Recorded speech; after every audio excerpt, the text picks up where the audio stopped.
Bird flu has spread at an alarming rate in central Chile. About 14,000 chickens has been killed to prevent the spread of infection, and exports have been banned for 4 weeks. The country's Agriculture and Farm Agency confirmed this information in a press conference on Wednesday.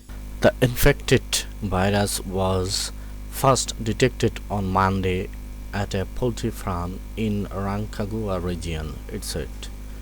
Large number of chickens are being quarantined on farms across the country due to fears of infections.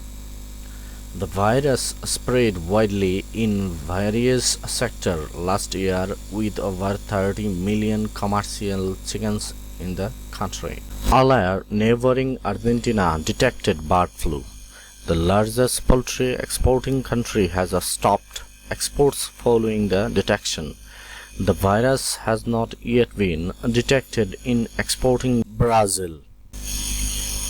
A committee was formed in their countries last month to take coordinated action to contain the virus.